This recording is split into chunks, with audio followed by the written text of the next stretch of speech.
सुप्रभात विद्यार्थियों, आशा है आप लोग खूब अच्छे से होंगे। हम लोगों ने अपनी पिछली क्लास में पाठ्यक्रम के 11वें बिंदु के अंतर्गत विलोम शब्द और समानार्थी शब्दों के विषय में विस्तृत अध्ययन किया था। आज हम उसी क्रम में आगे बढ़ते हुए अन्य बिंदु के विषय में अध्ययन करेंगे, जो कि हैं तुकांत एवं समान ध्वनि वाले शब्द। विद्यार्थियों, पिछली क्लास में हमने आपको तुकांत शब्दों के बारे में भी सूक्ष्म जानकारी दी थी, तो आज हम लोग इसके बारे में विस्तृत अध्ययन करेंगे। तुकांत शब्द वे शब्द होते हैं जिनमें तुकों की प्रधानता होती है, अर्थात ऐसे शब्द जिनके उच्चारण में तुकबंदी का एहसास होता है। प्रायः हम देखते हैं कि पद्य साहित्य में इनका प्रयोग जो है वो विस्तृत रूप में होता है। तो विद्यार्थियों, पहले तो हमें ये जानना है कि ये जो तुकांत शब्द होते हैं ये तुकबंदी के काम आते हैं। इनके उच्चारण में सदैव तुक की प्रधानता रहती है। तो पहले हमें ये जान लेना आवश्यक होगा कि तुक की प्रधानता रहती है, आखिर ये तुक है क्या जिससे तुकबंदी शब्द बना। तो तुक से अभिप्राय उन शब्दों से है जिन शब्द के अंत में, है ना, यानी कि जैसे जो हमारी कविता या दोहा या श्लोक जो भी है उसका जो अंतिम शब्द है और उस अंतिम शब्द के अंतिम वर्ण में एक रूपता हो, है ना, यानी कि जो अंतिम वर्ण हो एक रूपता लिए हुए हो। जैसे कि अगर बाद में पुकारती ती है तो जो हमारी दूसरी लाइन हो उसमें भी ती ही हो, ठीक है। तो इसी प्रकार से जो है तभी तुकबंदी जो है तुकबंदी का एहसास होता है। तुक की प्रधानता यानी इनके अंतिम जो वर्ण है उनमें एक रूपता होनी चाहिए। एक रूपता इन द सेंस मात्राओं में, एक रूपता उच्चारण में और ध्वनि में। तो विद्यार्थियों, हम ये पाते हैं कि हमारी हिंदी भाषा में जो कि मुख्य रूप से दो भागों में विभक्त है, गद्य और पद्य। तो तुकबंदी का प्रयोग प्रायः पद्य साहित्य में दृष्टिगोचर होता है, यानी कि काव्य में इनका प्रयोग बहुतायत से होता है, क्योंकि काव्य जो हमारा होता है वो क्या होता है, लय, गति, उतार चढ़ाव, रस, छंद, अलंकार से निबद्ध होता है। तो इसलिए तुकबंदी का प्रयोग भी हमारे काव्य में होता है। इसीलिए काव्य को भर्तृहरि महोदय ने कहा रसात्मक काव्यम, अर्थात काव्य क्या है, रसपूर्ण होते हैं और काव्य से ही हम लोग रसास्वादन की अनुभूति करते हैं। जबकि गद्य में हमारे रस का अभाव होता है, क्योंकि उसमें लय, गति, उतार चढ़ाव, रस, छंद का कोई मतलब खास महत्व नहीं होता, ना ही कोई प्रयोग होता है, ठीक है। तो अब हम ये देखते हैं कि जिस तरह से हमने गद्य और पद्य में ये जाना कि हमारा जो पद्य साहित्य है, जो हमारी कविताएं हैं, पद्य के अंतर्गत हम दोहों को भी ले सकते हैं, हमारे श्लोक भी हैं, इन सभी में हम लोग तुकबंदी का प्रयोग करते हैं। तो विद्यार्थियों, जैसे कि आप पद्य में कविता को स्वस्वर वाचन भी कर सकते हैं, पढ़ते भी हैं, गा के आप कविता प्रस्तुत करते हैं, है ना। और गद्य में क्या है कि आप गा नहीं सकते, तो ये इसीलिए हम लोग तुकबंदी का प्रयोग गद्य में नहीं कर सकते। अब जैसे गद्य में क्या आपको सामान्य रूप में पढ़ना है, जैसे कि गद्य में आप मान लीजिए कोई पैसेज पढ़ रहे हैं कि एक राजा था, उसके 4 बेटे थे, है ना, चारों बहुत मेहनती थे। तो इसको आप ऐसे as it is simple way में पढ़ेंगे। आप ऐसे तो नहीं पढ़ने लगेंगे विद्यार्थियों कि एक राजा था, उसके 4 बेटे थे, ऐसा तो नहीं आप करेंगे कोई, है ना। यानी कि क्या है, सिंपल में आप करेंगे। जबकि पद्य में आप क्या है कि उतार चढ़ाव के साथ, लय गति के साथ आप विषय वस्तु को या प्रकरण को प्रस्तुत कर सकते हैं।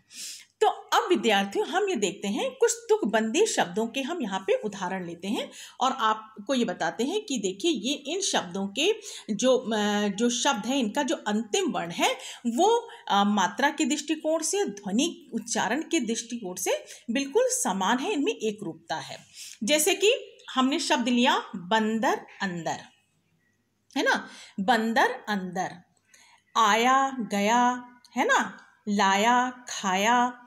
इसमें विद्यार्थियों आप गौर करिए कि जो भी शब्द हम यहाँ से बोल रहे हैं उसका जो अंतिम वर्ण है वो आप देखिए उच्चारण की दृष्टि से बिल्कुल एक समान है, उनमें एक रूपता है, ठीक है।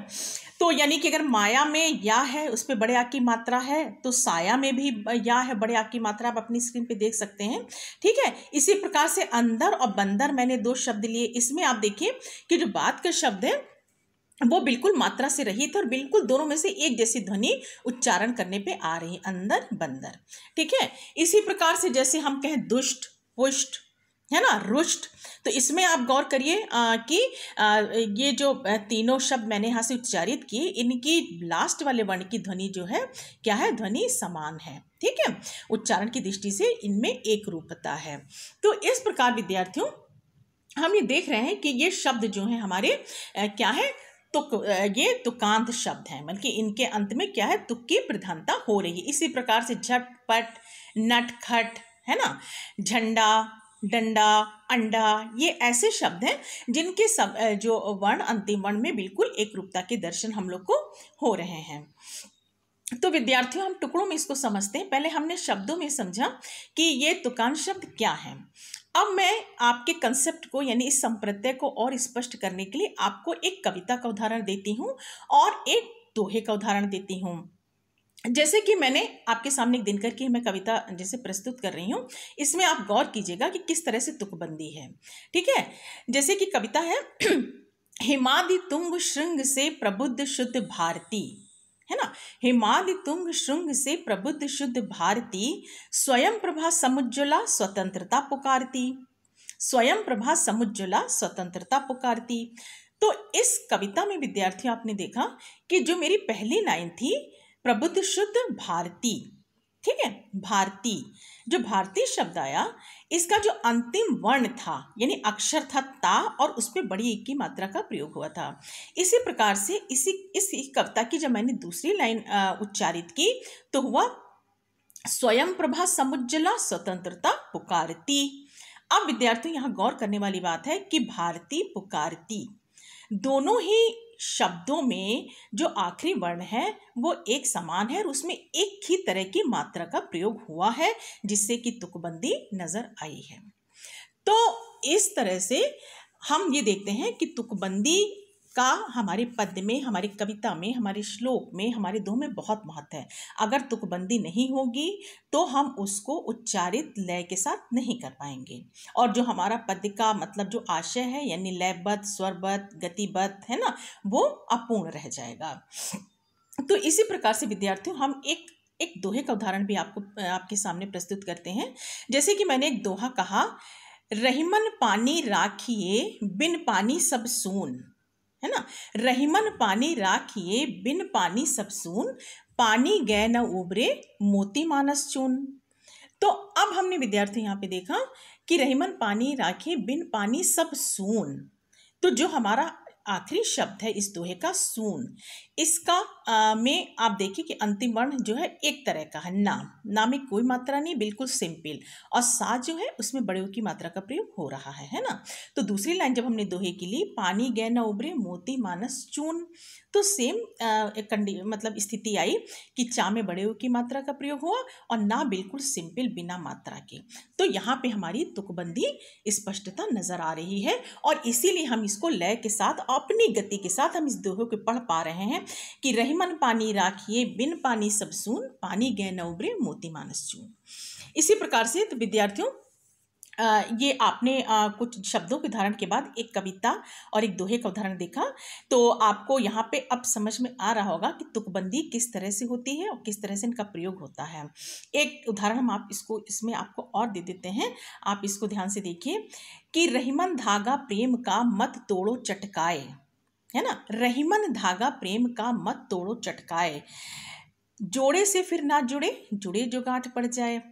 तो अब यहाँ पे आप पुनः इस बात पे आपको गौर करना है कि मत तोड़ो चटकाए, ठीक है, काय या, जोड़े से फिर ना जुड़े, जुड़े जो गांठ पड़ जाए, तो जाए फिर या शब्द ऐसे ही आया। तो यहाँ पे क्या स्पष्ट रूप से हमें तुकबंदी नजर आ रही है। तो विद्यार्थियों आप इस बात को जो है समझ गए होंगे, जो कि शब्दों के द्वारा पहले आपने समझा कि इनकी क्या है, ध्वनि में एक रूपता है ना। इनके शब्दों के बाद का जो उच्चारण है उनमें एक रूपता है, शब्दों में एक रूपता है। अगर शब्द में मात्रा है तो दोनों ही कविताओं या दोहे के ऊपर नीचे की पंक्तियों में मात्रा है, अगर नहीं है तो नहीं है, क्योंकि ऐसी स्थिति में ही हमारी तुकबंदी हो सकती है। जैसे कि विद्यार्थियों, आपने संगीत में देखा होगा, संगीत में तो इनका बहुत महत्व है तुकबंदी का। अगर तुकबंदी संगीत में ना हो तो कोई राग बन ही नहीं सकती, किसी राग के माध्यम से गीत गाया ही नहीं जा सकता है। तो इसी प्रकार से हमारे पद्य में भी इनकी बहुत जो है महत्वपूर्ण स्थान है। अब विद्यार्थियों, आपको इस संबंध में मैं ये बताना चाहूँगी कि ये जो आपने तुकबंदी पढ़ी, तुकांश शब्द देखे या समान ध्वनि वाले शब्द देखे, आपके एग्जाम में इसके ऊपर क्वेश्चंस इस तरीके से आप ये सोचिए कि बहुत सरल तरीके से पूछ लिए जाएंगे, तो ऐसा नहीं है। मतलब ये क्वेश्चन इस तरीके से नहीं आएंगे कि तुकबंदी से आप क्या समझते हैं, किन्हीं दो शब्दों को, है ना, किन्हीं दो शब्दों को प्रस्तुत करें, तो आपने तुकबंदी बता दिया क्या है और दो शब्द आपने ऐसे ले लिए, नटखट, ठीक है। तो ऐसे नहीं, या कोई आप समझिए कि आपके सामने आ गया शब्द चटपट, इनमें किस तरह की समानता एक रूपता, ऐसे नहीं। आप ये मान के चलिए विद्यार्थियों कि तुकबंदी से क्या अभिप्राय है, क्या आशय है, इसको समझते हुए इसको उदाहरण के द्वारा कविता के माध्यम से प्रस्तुत करना, कविता या श्लोक या दोहे के माध्यम से प्रस्तुत करना। तो इस तरह से थोड़े से स्टैंडर्ड क्वेश्चंस के तरीके से इनको पूछा जाएगा। तो मेरा विचार ये है कि विद्यार्थियों, आप इस तुकबंदी और समान ध्वनि वाले शब्दों के अंतर्गत अच्छी प्रकार से एक दो कविताएं, एक दो दोहे आप कंठस्थ कर लीजिए, जिससे कि जब आपसे एग्जाम इसके बारे में पूछा जाए तो आप उसको समझाते हुए विस्तृत रूप में प्रस्तुत कर सकें। तो विद्यार्थियों, ये था हमारा तुकबंदी यानी तुकांश शब्द और साथ में समान ध्वनि वाले शब्द। इनमें तुकबंदी भी है और इनके उच्चारण में समान ध्वनि का भी हमें आभास हो रहा है। विद्यार्थियों, इसी से मिलता जुलता एक बिंदु हम आपसे अवश्य चर्चा करना चाहेंगे, वो होता है विद्यार्थियों समान, मतलब जो है शब्द तो ऐसे हैं कि उनके आपको उच्चारण में, है ना, ध्वनि तो समान नजर आ रही है, किंतु अर्थ की दृष्टिकोण से वे क्या हैं, उनमें अंतर है। ठीक है। तो जैसे इसको मैं यहाँ बताना इससे जरूरी समझ रही हूँ कि जब आप इसको भी जान जाएंगे तो आपको अपना पिछला कंसेप्ट और ज़्यादा अच्छे से मतलब क्लियर हो जाएगा। जैसे कि हम क्या लेते हैं, यहाँ पे अंतर क्या है कि समान ध्वनि तो है किंतु यहाँ पे अर्थ भिन्न है। देखिए, समानार्थी शब्द है, आपने क्या पढ़ा था पिछले क्लास में विद्यार्थियों कि अर्थ जो है समान होंगे, अगर ध्वनि तो समान अर्थ भी वो बताने वाले होंगे, किंतु यहाँ पे ध्वनि समान किंतु अर्थ भिन्न है। जैसे देखिए, एक उदाहरण मैंने यहाँ पे आपका लिया हुआ है स्क्रीन पे, है ना, अनल और अनिल, है ना, अनल और अनिल। तो यहाँ पे लगभग उच्चारण में एक समान प्रतीत हो रहा है, लेकिन अंतर है अर्थों में, यानी कि जो अनल का अर्थ है वो अग्नि है और अनिल का अर्थ है वायु। इसी प्रकार से अन्न और अन्य, अन्न क्या है, अन्न एक प्रकार मतलब अनाज को हम कहते हैं, और अन्य माने होता है हमसे परे यानी कि दूसरा। ठीक है। इसी प्रकार से असक्त, आसक्त, असक्त माने क्या होता है कि जैसे कि अशक्त और आसक्त, अशक्त माने क्या होता है कि जो मतलब थोड़ा शक्ति से हीन हो गया और निर्बल, है ना। लेकिन आसक्त क्या क्या मतलब होता है, किसी पे जैसे कि मोहित होना या फिर फिदा हो जाना, इस तरह से। ठीक है। और जैसे अतुल, अतल, तो अतल मीन्स गहरा और अतुल माने क्या होता है, जिसकी कोई तुलना ना हो, मतलब जिसके समान कोई दूसरा ना हो, है ना विद्यार्थियों। इसी प्रकार से आप देखिए अर्पण, अर्पण बिल्कुल समान ध्वनि है लेकिन अर्थ कितना भिन्न है। एक अर्पण का मतलब होता है देना, जैसे हम लोग कहते हैं सब कुछ अर्पण कर दिया, है ना, और एक का अर्थ होता है जो है बिना पत्ते का। तो इस तरह से विद्यार्थियों ये कुछ शब्द हमने आपके सामने रखे।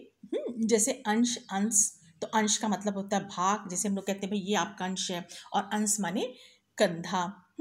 इसी प्रकार से एक शब्द और हम लेते हैं इस संदर्भ में, आदि, आदि और आदि। ठीक है। अब इसमें आप देखिए कि आदि, एक आदि होता है, अब लगभग बिल्कुल समान ध्वनि लेकिन अंतर क्या, आदि जिसका एक आदि जिसमें छोटी की मात्रा का हम प्रयोग करते हैं उसका आरंभ होता है, उसका मतलब होता है प्रारंभ, और एक आदि शब्द जो हम लोग प्रयोग करते हैं उसका मतलब होता है अभ्यस्त, है ना। तो वो आदि, इन दोनों में देखिए कितना अंतर है ना। जैसे आदि यानी कि एक आदि माने कि प्रारंभ, आदि काल से हम लोग बात करते हैं, यानी कि प्रारंभ काल से, एक आदि अभ्यस्त, है ना। अब जैसे कि आपकी ऑनलाइन क्लास चल रही है, तो पहले हम लोग क्लास में लेक्चर मेथड के थ्रू ही ज़्यादातर आपको नोट्स के थ्रू पढ़ाते थे।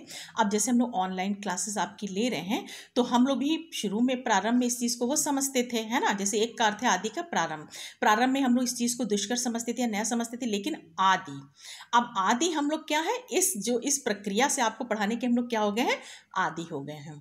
तो इस प्रकार विद्यार्थियों आपने देखा कि आज की क्लास में आपने देखा कि तुकान शब्द क्या होते हैं, इन समान शब्द क्या होते हैं, है ना, समान ध्वनि वाले शब्द क्या होते हैं, तुकान क्या शब्द क्या होते हैं, तुकबंदी किसे कहते हैं, किस तरह से इन्हें हम शब्दों के द्वारा, कविता के द्वारा और दोहे के माध्यम से स्पष्ट कर सकते हैं। और साथ में हमने ये भी देखा कि ये समान ध्वनि वाले शब्द कौन से हैं अलग से, जिनके अर्थों में भिन्नता है, ये भिन्नता को लिए हुए होते हैं। तो विद्यार्थियों आशा करते हैं कि ये सभी बिंदु आपको पूर्णतः स्पष्ट हुए होंगे। अगली क्लास में हम लोग पाठ्यक्रम के अगले बिंदु के विषय में चर्चा करेंगे। धन्यवाद।